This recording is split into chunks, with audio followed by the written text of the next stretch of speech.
আজকে দেখেন দেশের অবস্থা নিয়ে কিন্তু কেউই সুখী না, কেউ তৃপ্ত না, না রাজনৈতিক দলগুলো, না টকশো মারানিরা, না এমনকি সরকার, না জনগণ, না মিডিয়া। আপনারা প্রথম থেকে শুনে আসতেছেন বিপ্লবের শক্তিগুলো বিভাজিত, তাই না? নিউজ হয়েছে দেশে শুরু হয়েছে বিভাজন। বিভাজন নিয়ে আমি একটা এপিসোড করছি যে বিভাজনের জন্য কে মূলত দায়ী। তারপরেও আরও কিছু আলাপ আছে, প্রাসঙ্গিক আলাপ, সে আলাপগুলো আজকে করবো আর কি। নেত্র নিউজ দেখেন এমন একটা ভয়ঙ্কর স্টোরি করেছে যে এমনকি ইন্ডিয়ান বিজেপি করে নাই, সেটা করছে নেত্র নিউজ। লিখছে অগণতান্ত্রিক, অহংকারী, মানবাধিকার বিরোধী, ক্ষমতায় 1 বছর কাটতে না কাটতেই মোহাম্মদ ইউনূসের যত্নে গড়া ভাবমূর্তি ভেঙে দিয়ে আসল চেহারা প্রকাশ পেয়ে গেছে।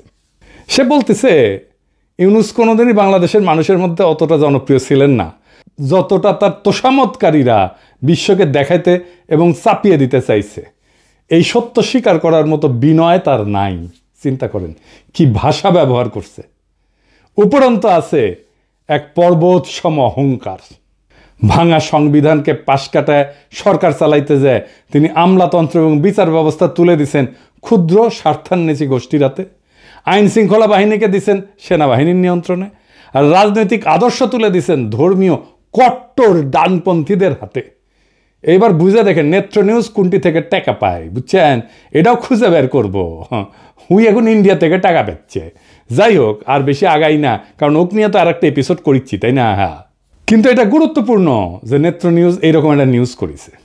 প্রফেসর ইউনূসের মতো পর্বত সম জনপ্রিয়তা নিয়ে ক্ষমতা নেওয়ার ঘটনা বিরল, কিন্তু কেন এই ঘটনাটা ঘটলো এটা আজকে প্রফেসর ইউনূসের নিজেরও জানা দরকার। কারণ উনি যেহেতু দেখেন আমার ভিডিও, উনি বুঝবেন আমি প্রথম থেকে ওনাকে সতর্ক করে দিয়ে গেছি, ওনাকে সাজেস্ট করছি কি করতে হবে।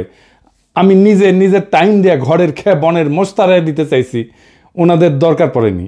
ওনারা বাংলাদেশের সেরা মেধা মাথাগুলোকে, মালগুলোকে এক জায়গায় করেছেন, আর আমরা তো আমাদের দরকার পড়বে কেন? তাই আমাদের কথা শোনার দরকার নাই ওনার। তবে এটা আজকে আমাকে পরিষ্কারভাবে বুঝাই দিতে হবে যে এই স্বপ্নভঙ্গ কেন হইল, প্রফেসর ইউনূসের ভুলগুলোর মধ্যে একটা প্রধানতম ভুল কি ছিল। তাইলে আমরা বুঝবো যে কি ভুল আমরা করছি আর ভবিষ্যতে কোন ভুলটা আমাদের পরিহার করতে হবে। প্রথম ভুল কি? প্রথম ভুল বিপ্লবকে বিপ্লব বলে স্বীকার না করা। ডাক্তার জাহেদ তো ভিডিও বানায় বলছে ঘাড়ে ধরে অভ্যুত্থানকে বিপ্লব বলতে হবে। না, এগুলো আসলে কোনোটাই বিপ্লব না, কোনোটাই বিপ্লব না।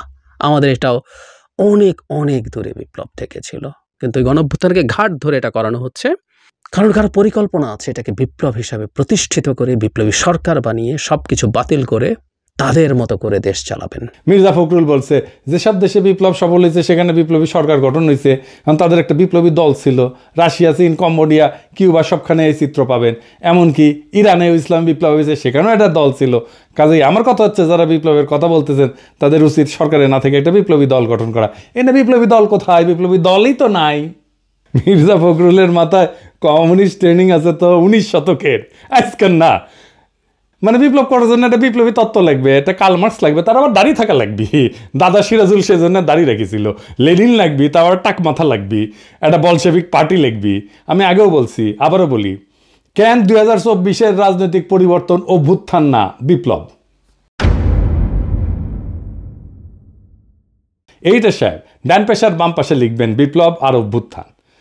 1 নাম্বার, রাজনৈতিক বিজ্ঞানে বিপ্লব বলতে বোঝায় যে বৃহৎ জনগোষ্ঠীর অংশগ্রহণ। 2 নাম্বার, রাষ্ট্রের রাজনৈতিক সামাজিক কাঠামোর মৌলিক পরিবর্তনের চেষ্টা, পরিবর্তন না, কিন্তু আমি বলছি চেষ্টা। 3 নাম্বার, দীর্ঘ সময় ধরে চাপ সঞ্চয় এবং বিস্ফোরণ। 4 নাম্বার, পরিবর্তনের জন্য আভ্যন্তরীণ বৈধতা বা পপুলার লেজিটিমেসি। এবার অভ্যুত্থান কি, এইটা সে আর এক পাশে লেখেন। পাশাপাশি এবার আমরা বুঝে দেখব। অল্প সংখ্যক এলিট, সাধারণত সেনা বা ক্ষমতাধর প্রশাসনিক গোষ্ঠী, এরাই অভ্যুত্থান করে, হঠাৎ করে ক্ষমতা দখল করে জনগণের বৃহৎ অংশের সক্রিয় অংশগ্রহণ ছাড়াই। এরা সাধারণত রাষ্ট্রের কাঠামো অপরিবর্তিত রেখা শুধু নেতৃত্ব বদলায়। তার মানে এরা সামরিক অভ্যুত্থান। মানে ডাক্তার জাহেদ চেয়েছিল কোনো কিছু বদলাবে না, আগের মতোই থাকবে, শুধু সরকারটা চেঞ্জ হবে, কে শাসন করবে এটা চেঞ্জ হবে। তাহলে আপনারাই বলেন 2024 কি বিপ্লব ছিল না অভ্যুত্থান ছিল? এটা বিপ্লব ছিল, কোনোভাবেই এটা অভ্যুত্থান না। তাহলে প্রশ্ন হলো এত বড় বড় বিদ্বান প্রাজ্ঞ লোকদের এই বিপ্লবকে চিনতে পারল না কেন, স্বীকার কেন করলো না? কারণ ওদের বুদ্ধি বেশি, আক্কেল কম। আসেন আমরা একটু বুঝে দেখি যে বিপ্লব এখন কেমন করে হয় এই 19 শতকের চিন্তা ছাড়াও। 19 শতকের মতো বিপ্লবী তত্ত্ব, বিপ্লবী দল বা বিপ্লবী নেতা দিয়া, একটা কেন্দ্র দিয়া আজকাল বিপ্লব হয় না। আজ হয় বিপ্লব কেন্দ্রহীন, কেন্দ্র ছাড়া, সেন্টার থাকে না। বহু নোট বিপ্লব, নোট এডিটর সাহেব নোটগুলো দেখান একটু, অনেকগুলা নোট। আমরা 2024-এর নোটগুলো দেখি, ধরেন একটা গোল গোল করে দেখাবেন, বিএনপি নোট, জামাত নোট, বৈষম্য বিরোধী ছাত্র আন্দোলন নোট, ছাত্র শিবির নোট, ছাত্র দল নোট, অন্যান্য রাজনৈতিক দল নোট, প্রবাসী diaspora note, YouTuber note, social media note, remittance যোদ্ধা নোট, রিক্সাওয়ালা নোট, কিশোর গ্যাং নোট, বিশ্ববিদ্যালয় ছাত্র নোট, দোকানদার নোট, ক্ষুদ্র ব্যবসায়ী নোট, শহুরে দরিদ্র লোক নোট, শ্রমিক নোট। এখন এই নোটগুলো কি দিয়ে যুক্ত ছিল সোশ্যাল মিডিয়া দিয়ে, ইন্টারনেট দিয়ে। এডিটর সাহেব একটা নোটের সাথে আর একটা নোটের ইন্টারনেটের যোগ করে দেন, তাহলে সবাই বুঝবে। এবং সবগুলো যখন একসাথে হয় তখন এটা একটা বিশাল শক্তি হয়। কিন্তু একটা আলাদা নোট শক্তিহীন। এখানে কোনো কেন্দ্রীয় নেতৃত্ব নাই, কোনো একক সদর দপ্তর নাই, কমান্ড স্ট্রাকচার নাই। আন্দোলনের শক্তি আসে বহু ছড়ায় থাকা এইরকম নোট বা কেন্দ্র থেকে। নোটগুলোর মধ্যে সীমিত বা শূন্য সমন্বয় থাকে, তবুও তারা একই লক্ষ্যে একই দিকে ধাবিত হয়। এই ধরনের বিপ্লবকে বিভিন্ন একাডেমিক ধারা বা ক্ষেত্র থেকে বিভিন্ন নামে বর্ণনা করা হয়। কি কি আসেন আমরা সেটা বুঝে দেখি। এটাকে যেমন বলা হয় ডিসেন্ট্রালাইজ রেভলিউশন বা লিডারলেস রেভলিউশন, মানে কোনো কেন্দ্রীয় কমান্ড বা স্ট্রাকচার নাই, প্রত্যেকটা গ্রুপ বা নোড নিজের মতো করে কাজ করে। 2 নাম্বার এটাকে বলা হয় নেটওয়ার্ক রেভলিউশন, মানে তথ্য প্রযুক্তি বা সামাজিক মাধ্যম যুগে ব্যবহৃত শব্দ। এইটা Manuel castle owner network of outrage and hope এই বইয়ে উনি আরব বসন্তের মতো আন্দোলনকে এইভাবে বর্ণনা করছিলেন। এটাকে সোয়ার্ম মুভমেন্টও বলা হয় বা সোয়ার্ম ইন্টেলিজেন্স পলিটিক্সও বলা হয়। মানে ধরেন পিঁপড়া বা মৌমাছি যেরকম ঝাঁকবদ্ধ প্রাণী থাকে না, এদের আচরণ থেকে নেওয়া ধারণা অনেক ছোট ছোট ইউনিট একসাথে একটা বড় পরিবর্তন ঘটায় দেয়, কেন্দ্রীয় কোনো মস্তিষ্ক ছাড়াই। এটাকে আরও বলা হয় সেলফ অর্গানাইজিং রেভলিউশন। এটাকে সিস্টেম থিওরি বা কমপ্লেক্সিটি স্টাডিজে এই ধারণা ব্যবহার করা হয়। সমন্বয় ছাড়াই অনেকগুলো সত্তা নিজে থেকে একই দিকে মুভ করে। এটার আরেকটা টার্মিনোলজি আছে, পলিসেন্ট্রিক আপরাইজিং, মানে রাজনৈতিক বিজ্ঞান এবং অর্থনৈতিক প্রশাসন তত্ত্বে ব্যবহৃত একাধিক কেন্দ্র যাদের মধ্যে সমন্বয় দুর্বল বা নাই, কিন্তু প্রত্যেকে একই ধরনের পরিবর্তনের দিকে আগাচ্ছে। ইতিহাসে কি এর উদাহরণ আছে? আসেন দেখি। 1848 সালে ইউরোপে বিপ্লব হয়েছিল অনেকগুলো দেশে একসাথে, আলাদা আলাদা ইস্যুতে। প্রায় সমন্বয় ছাড়াই বিদ্রোহ শুরু হয়। ফ্রান্সে হয়, জার্মানিতে হয়, অস্ট্রিয়াতে হয়, ইটালিতে হয়। এইগুলোর আর বিস্তারিতে গেলাম না, কারণ এই বিস্তারিতে যাওয়ার আমাদের দরকারও নাই। কিন্তু এইরকম বিপ্লব হয়েছিল আর কি, সেটা জানা থাকা ভালো। আরব বসন্ত এরকম একটা মুভমেন্ট ছিল। তিউনিসিয়া থেকে শুরু হইয়া মিশর, ইয়েমেন, লিবিয়া, সিরিয়া প্রত্যেকটা দেশে স্বতন্ত্রভাবে আন্দোলন ছড়াই গেছে। পোল্যান্ডের সলিডারিটি মুভমেন্টের প্রথম ধাপ, যেটা 1980 সালে হয়েছিল, যে গদালফ শিপইয়ার্ডের ধর্মঘট হয়েছিল না, ওইখান থেকে শুরু হইয়া দেশের বিভিন্ন শহরে স্বাধীনভাবে ছড়াই পড়ছিল। ইরানে একটা কনস্টিটিউশনাল রেভলিউশন হয়েছিল 1905 সালে। 1905 থেকে 11 সাল পর্যন্ত 6 বছর ব্যাপী। ভৌগোলিকভাবে বিচ্ছিন্ন শহরগুলোতে বিদ্রোহ হয়েছিল, কিন্তু কেন্দ্রীয় নেতৃত্ব ছিল না। এই ফর্মের, এই যেটা বললাম, এই ফর্মের পজিটিভ দিক কি? এটা কিন্তু পজিটিভ দিক আছে। কি কি? 1 নম্বরে এটা দমন করা যায় না। এক জায়গায় দমন করলে অন্য জায়গায় আন্দোলন চলতে থাকে। 24-এ তাই হয়েছে আমাদের বাংলাদেশে। ঢাকা বিশ্ববিদ্যালয় দমন করছে, প্রাইভেট বিশ্ববিদ্যালয়ে আন্দোলন শুরু হয়েছে। 2 নম্বর, এটা বৃহৎ অংশগ্রহণ হয়। বিভিন্ন গোষ্ঠী তাদের নিজস্ব কারণে জড়ায়, ফলে ভিন্ন মত থাকলেও সম্মিলিত চাপ তৈরি হয়। 3 নম্বর, কেন্দ্রীয় নেতৃত্বকে কিনে ফেলা যায়। আমরা দেখতেছি না, এটা কিনে ফেলা যায়। টাকার কাছে বিক্রি হয়ে যায়, ভয়ের কাছে নত হয়। কোনো একক নেতা নাই যে শত্রুর কাছে আত্মসমর্পণ করবে, সেই জন্য এখানে আত্মসমর্পণ করে না। নাহিদেরা তো ডিবি অফিসে হারুনের ওইখানে গিয়ে চাপে পড়ে আন্দোলন প্রত্যাহার করছিল, তাই না? আন্দোলন থামে নাই। এবং এইটা কি, এটা সৃজনশীল হয় এবং এটার অভিযোজন ক্ষমতা থাকে। বিভিন্ন নোট বিভিন্ন কৌশল ব্যবহার করে। মানে আমরা অনলাইনে ইউটিউবে একরকম কৌশল ব্যবহার করছি, বিদেশে একরকম কৌশল ব্যবহার করছি, আমরা রেমিটেন্স যোদ্ধারা তারা রেমিটেন্স শাটডাউন করে দিছে, দেশে যারা কাজ করছে তারা আর এক রকমভাবে কাজ করছে। এটার কিছু নেগেটিভ দিক আছে আবার। কি দীর্ঘমেয়াদে ক্ষমতা দখল এবং রূপান্তরের সমস্যা। বিপ্লবের পরে কে নেতৃত্ব দেবে, কিভাবে রাষ্ট্র পরিচালিত হবে, এতে বিভ্রান্তি এবং ক্ষমতার লড়াই শুরু হয়। তাই হয়েছে না? হ্যাঁ, মানে এটা নিয়ে ধরেন এই সরকার কেন ভুল করতেছে এটা বলতে নিয়ে প্রথম দিকে বলতাম, হ্যাঁ, তো তখন আইসা বলতো যে আপনি উপদেষ্টা হইতে পারেন নাই, সেই জন্য এটা বলতেছেন, বলাই বন্ধ করে দিছিলাম সেই জন্যে। তো যাই হোক, এখন তো আর ওই চান্স নাই, এখন আর বলা শুরু করি আবার যে ভুলগুলো কি ছিল। এখন বলতে পারেন যে এখন বলতেছেন, তখন বলেন না কেন, এখন বলতেছেন, এখন বলে লাভ কি, তখন বললে তো কিছু উপকার করাতে। শোনেন ভাই, কিছু লোক আছে যারা এসে বারবার করে এই কথাটা বলতো যে আপনি উপদেষ্টা হইতে পারেন নাই, সেজন্য এটা বলিচ্ছেন, বলতো না? আপনারা নিজেরাই বলেন। তো তার চেয়ে কি দরকার এই গ্যাঞ্জামের মধ্যে ঢুকে লাভ আছে? আচ্ছা, আর কি সহজে এটা বিভক্ত হয়ে যায়, সমন্বয় না থাকলে আদর্শিক সংঘাত হয় এবং প্রতিযোগিতা বাড়ে। দেখতেছেন না, বিএনপি শিবির, ছাত্রদল ছাত্র শিবিরের আদর্শিক সংঘাত হচ্ছে না? 3 নাম্বার, বাইরের শক্তির ম্যানিপুলেশন সহজ হয়, তারা খুব সহজেই এটাকে ম্যানিপুলেট করতে পারে। সমন্বয়হীন গ্রুপগুলা আলাদা আলাদা চুক্তিতে বিক্রি হয়ে যাইতে পারে বিদেশি শক্তির কাছে। ইন্ডিয়া নানা অ্যাঙ্গেল থেকে আমাদের মধ্যে ঢুকে যাচ্ছে না, একবার ওয়াকার, একবার বিএনপি, একবার বাম, একবার পন্দের আলো, একবার দিল্লি স্টার, একবার দেবপ্রিয়, একবার ইসকন মিলে এবার। হ্যাঁ। 4 নাম্বার, ন্যারেটিভ গঠনের দুর্বলতা, কেন্দ্রীয় বয়ান বা একক বার্তা না থাকায় আন্তর্জাতিক এবং আভ্যন্তরীণ সমর্থন এটা অগোছালো হয়ে যায়। তাই হয়েছে, আমরা চেষ্টা করছি ন্যারেটিভ তৈরিতে, কিন্তু আমরা তো সরকার না, আমরা তো সরকারের বাইরের শক্তি। এই 2024-এর বাংলাদেশের বর্ষা বিপ্লব এই আন্দোলনের প্রক্রিয়া, বৈশিষ্ট্য এবং মডেলের সাথে একেবারে খাপে খাপ মমতাজের বাপের মতো মিলা যায়, তাই না? কেন্দ্রীয় নেতৃত্বের অনুপস্থিতি। এই আন্দোলন কোনো এক নেতা বা কোনো দলের হাতে ছিল না, সবাই নিজের মতো করে যাচ্ছে। বহু নোটের সক্রিয়তায় আন্দোলনের শক্তি আসছে শহর, গ্রাম, শ্রমিক, ছাত্র, প্রবাসী সমর্থন, সোশ্যাল মিডিয়া, সব জায়গা থেকে। কিছু যোগাযোগ কারো কারো মধ্যে ছিল, কিন্তু পুরোপুরি কমান্ড সেন্স ছিল না। আমাদের একমাত্র যোগাযোগ ছিল সোশ্যাল মিডিয়া।